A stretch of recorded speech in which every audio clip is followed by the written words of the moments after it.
genou fléchit, que ce soit dans le ciel, Au nom sur de la Jésus, terre tout. et sous la terre. Au nom de Jésus, tout genou. Fléchit. D'accord, bien. Connaissez-vous la République démocratique du Congo? Oui, ma femme elle est là-bas. Elle est de là-bas. Elle est de là-bas. Il faut que je lui dise bonjour. Faut dire. Eh, beauté. Beauté. Oh. Bon. C'est un pays qui comporte plus de 100 millions d'habitants, non? Tout à fait. Le plus grand pays francophone au monde. Oui. C'est aussi le plus grand pays francophone chrétien. Bon, peut-être. Les statistiques sont là. J'ai pas regardé les statistiques. Le Vatican le dit. Ah, peut-être. Mais... Bien. On ne fait pas 2 kilomètres au Congo sans voir une église. Ok. On peut poursuivre. Ben, je voulais juste dire quelque chose. Pourtant, dans ce pays-là, Est-ce que je peux dire quelque chose? dans ce pays-là, en 30 ans, il y a au moins 20 millions de morts. Les chiffres sont de l'ONU, dans le nord et le sud Kivu, parmi lesquels beaucoup d'enfants, beaucoup plus d'enfants que d'adultes. Et même, si c'était des adultes qui tombent, on se demandait pourquoi Dieu laisserait tomber les adultes. Mais où est le Dieu que ces pauvres Congolais prient tous les jours? Pourquoi on les massacre tant? Qu'ont-ils fait pour mériter cela? Que le pasteur ou que l'homme me réponde. Où est Dieu dans tout ça? Dieu qui est omniprésent, il est où? C'est une question qu'on m'a posée? C'est une question que je vous pose. Okay. Que l'homme ou le pasteur réponde. Où est Dieu? Qu'ont-il fait ses enfants pour mourir tant? C'est l'endroit au monde où il y a eu le plus de morts ces 30 dernières années. Pourtant, c'est le pays dans lequel on prie le plus sur le continent africain. Où est Dieu? Est-ce que Dieu serait semblable à ce chef d'entreprise qui a créé la boîte? Il est allé en vacances, il a oublié jusqu'à sa propre existence.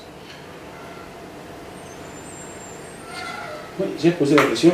Non, mais j'attendais que vous finissiez. Voilà la question. Non, parce que c'est toujours une question suivie d'un édito. Mais c'est correct. Matthieu 10, 28. Ne craignez pas ceux qui tuent le corps et qui ne peuvent tuer l'âme. Craignez plutôt ceux qui peuvent faire périr l'âme et le corps dans la géhenne. Sans Dieu. Ce qu'aujourd'hui le Congo a besoin, je vous l'accorde, c'est de continuer à avoir un réveil, de continuer à avoir un réveil avec l'évangile. Je prie, et nous prions, que ce soit ma femme, que ce soit l'église, nous prions pour des autorités compétentes aujourd'hui, que ce soit au Congo, que ce soit en Haïti. C'est dans la faute des autorités si le pays va mal? En tout cas, je vais vous dire que les autorités ont un rôle à jouer. C'est dans la faute des autorités si le Congo et Haïti vont mal? C'est à cause de qui? Si on va sur le plan de la politique, c'est ça que vous voulez dire? Vous allez dire que c'est la faute des Occidentaux? Ok, c'est la faute de qui? C'est la faute des hommes qui ne savent pas se soumettre. Les hommes de quel pays? Oui, ok. Ce ne sont pas des Haïtiens qui plantent Haïti, qui volent l'or d'Haïti. Ok, donc tous les pays d'Afrique sont au même stade que le Congo. Je n'ai pas d'Haïti là, j'ai cité Haïti. Même Haïti, même Haïti. Je viens de citer Haïti qui n'est pas encore en Afrique. Ok, j'ai des frères haïtiens, j'ai beaucoup de frères qui sont haïtiens. Vos paroissiens sont haïtiens, ça je le sais. Non, mais j'en ai plusieurs. C'est la faute d'Haïti si les États-Unis et la France volent l'or d'Haïti. Et souvent Haïti a payé une taxe qui dure 100 ans. Une chose que je peux vous dire. C'est la faute d'Haïtiens? Une chose que je peux vous dire. Si aujourd'hui, il y a une solution que Haïti accepterait de prendre, à savoir que le peuple entier se soumette à Dieu, la parole de Dieu déclare... Attendez! Laissez-moi finir. La parole de Dieu déclare